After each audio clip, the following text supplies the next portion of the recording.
Muy buenas tardes, mi nombre es Denis Rojas. A continuación voy a hacer una pequeña exposición acerca del libro titulado La confianza, la clave de la cohesión social y el crecimiento en América Latina y el Caribe. Este libro es editado por Philip Kiefer y Carlos Scarpacini. Básicamente se hace énfasis en los capítulos 1, 3, 4 y 5 de este libro.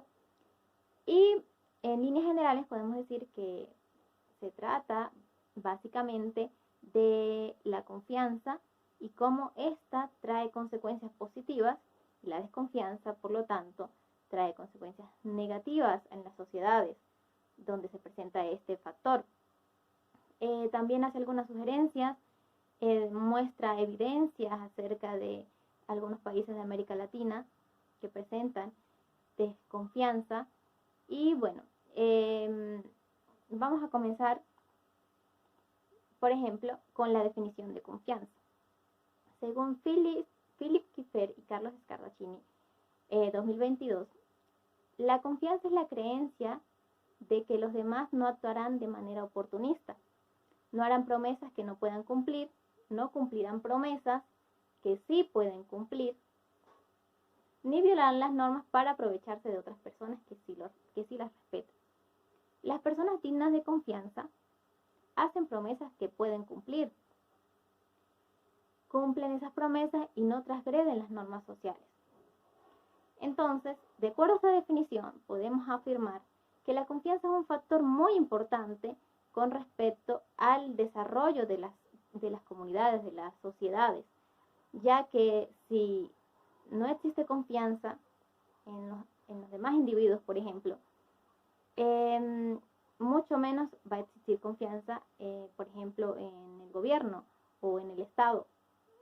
Por ejemplo, muchas de las cosas que se ven actualmente en Venezuela es gracias a estos bajos niveles de confianza, ya que, como se puede observar en este libro, la confianza trae consecuencias en el área educativa, en el área de salud, en el área económica sobre todo. Y bueno, estas políticas económicas que donde hay niveles bajos de confianza no son cumplidas a cabalidad. Por ejemplo, cabe destacar que cuando no existe la confianza en las interacciones sociales, es decir, cuando las personas están convencidas que los demás se comportarán de forma oportunista, la sociedad y todos sus miembros sufren. Por ejemplo, tenemos una sociedad donde la política es inestable, la calidad de sus miembros se deteriora, el crecimiento económico se ralentiza, la equidad social decrece, el bienestar de las personas disminuye. Todos estos factores se ven reflejados más que todos en los países de América Latina y el Caribe, donde la desconfianza ha traído grandes consecuencias en estas sociedades, resultando en un gran estancamiento a nivel general. Otro de los factores que se nombran en este libro, en estos capítulos, es el llamado civismo. El civismo, según Philip Kiefer y Carlos Scarpacini, 2022, el civismo es la voluntad de los ciudadanos de hacer sacrificios individuales en aras de proyectos colectivos que son cruciales para el éxito de una sociedad. Entonces, el civismo es, con mis propias palabras, es la capacidad de las personas de unirse para un bien común. Cuando el nivel de confianza es baja en los países, este civismo se ve afectado. Las personas intentan o tratan de comportarse de forma individual y los beneficios colectivos pues se ven afectados. A las personas se les dificulta unirse para un bien común. Otra de las cosas que queremos destacar en esta exposición es obviamente el caso venezolano, que pues representa un caso bastante particular con respecto a la confianza y a la falta de civismo, Por ejemplo, las consecuencias de la desconfianza en el sistema de Venezuela ha trascendido en el área de salud, como lo dije anteriormente, la educación, la seguridad, en el sector financiero. Vamos ahorita en este momento a ilustrar un poco, haciendo revisión de un trabajo realizado por Zaira Reverón y Adolfo Vargas. Este trabajo es titulado La confianza versus desconfianza en las instituciones y gubernabilidad. En este estudio se muestra cómo está vinculada la confianza y la democracia en un sistema político. En este trabajo se proyecta un poco cómo se vincula la confianza, o mejor dicho, la desconfianza con la democracia, que es lo que actualmente se ve acá en Venezuela. Por ejemplo, en este trabajo se señala que hay determinantes principales en la pérdida de la confianza para el caso venezolano. La crisis de un Estado rentista, la crisis de representabilidad de los partidos políticos y el debilitamiento de las instituciones democráticas, las cuales fueron descuidadas por los partidos políticos, y esto no es un problema que concierne exclusivamente a la nación venezolana. Eso es importante destacarlo. Otro punto particular con respecto a la desconfianza y las implicaciones que tiene dentro de un país es lo que conlleva la desconfianza en los ciudadanos y en el sistema político, que es la corrupción. Cuando en un sistema hay desconfianza entre los ciudadanos, no pueden confiar unos en otros, no se confía en el sistema, no se confía en la seguridad ni en el gobierno, las personas, como le dijimos anteriormente, se les dificulta organizarse y de esta manera hacer valer sus derechos y así poder pedir cuentas a los gobiernos o a las instituciones que son encargadas de las políticas públicas. Debido a este problema, esta falta de civismo, esta falta de confianza en la sociedad, por ejemplo, en el caso venezolano, eso favorece a la corrupción.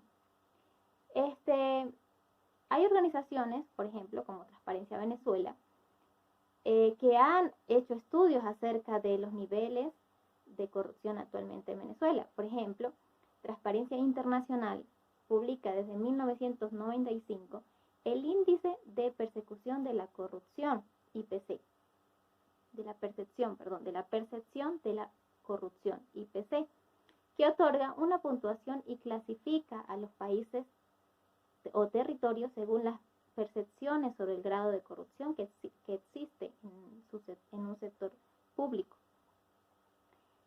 Entonces, como lo dije hace unos minutos, Transparencia Venezuela ha hecho análisis acerca de los niveles de corrupción que hay actualmente en Venezuela. Por ejemplo, de acuerdo a los datos presentados en Transparencia Venezuela el día 25 de enero del 2022, según este indicador, desde el 2017 Venezuela registra un descenso continuado en un índice de percepción de la corrupción, IPC, de 18 puntos que obtuvo en este año. Para el 2021 el país apenas alcanzó una calificación de 14 en una escala de 100, destacando que el 0 es el peor desempeño o la más alta percepción de corrupción. Por su parte, Venezuela solo fue mejor que Somalia con 13, Siria 13 y Sudán del Sur 11, las más bajas puntuaciones entre los países evaluados. Al mismo tiempo, Venezuela es el estado percibido con el más corrupto de América por octava vez consecutiva, según se desprende del reporte publicado por Transparencia Internacional. Entonces, bueno, como podemos visualizar dentro de este informe, los niveles de corrupción en Venezuela son bastante altos, son uno de los más elevados en América Latina. Y esto posiblemente se debe a la desconfianza que se tiene en las instituciones, en la gubernabilidad y además en la desconfianza que tenemos con otros individuos. La desconfianza, como lo dije anteriormente, se vincula un poco con lo que es la democracia. Ahora bien, claramente la baja desconfianza en el sistema político y la democracia han deformado la economía, en este caso la economía venezolana. La arbitraria aparición del Estado, prácticamente en todos los ámbitos, han perturbado la expansión eficiente en la sociedad venezolana. En el reporte de Transparencia Venezuela 2021 nos indica que el bloqueo de información pública, la ausencia de rendición de cuentas por parte de entes estables y de un sistema de justicia independiente crean un espacio donde las violaciones de derechos humanos se invisibilizan y permanecen impunes. Esto es también algo que tiene que ver con la desconfianza y las consecuencias de la desconfianza en la sociedad. En este caso, pues yo he hecho referencia un poco a lo que es el caso venezolano y bueno, poniendo en evidencia con algunos informes, como los de Transparencia Venezuela, pues desde allí pues parto y digo que definitivamente la desconfianza sí ha traído consecuencias negativas en nuestro país. Como nos dimos cuenta, pues los niveles de impunidad también son muy altos.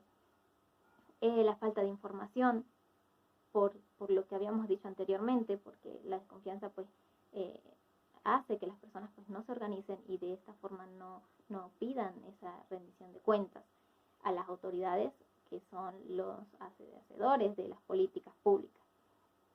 Entonces, una de las recomendaciones que yo en particular puedo hacer con respecto a toda esta información que les he comentado en esta exposición es la utilización de esta plataforma digital, que es lo que se había mencionado en algunas oportunidades dentro de la clase de Economía y Política Fiscal, que era la implementación de gobierno abierto, con todas estas normas, todas estas formas de que las personas puedan visualizar los movimientos del gobierno, los movimientos de las personas que hacen las políticas públicas. Esta es una muy buena manera de mitigar un poco lo que es la desconfianza dentro de nuestro país y pues obviamente dentro de muchos de los países de América Latina y el Caribe. Es complicado por todo lo que se ha revisado cuando hay desconfianza la rendición de cuentas. Sin embargo, es un comienzo bastante bueno, bastante aceptable el hecho de que organizaciones, plataformas digitales como Transparencia Venezuela o como el factor del gobierno abierto, esto ayuda a que el país pueda, los individuos, los ciudadanos puedan acercarse un poco más a lo que está pasando realmente y de esta forma pues no solamente quedarse con lo que vemos superficialmente, sino que de verdad nos tomemos en serio el hecho de que siendo ciudadanos, individuos venezolanos, tenemos el deber de saber, de investigar, de darnos cuenta qué es lo que está pasando en nuestro país y cuáles son las implicaciones que tiene no estar pendiente de las cosas que pasan dentro de nuestras instalaciones, de nuestras instituciones. Bueno, eso es todo. Muchísimas gracias.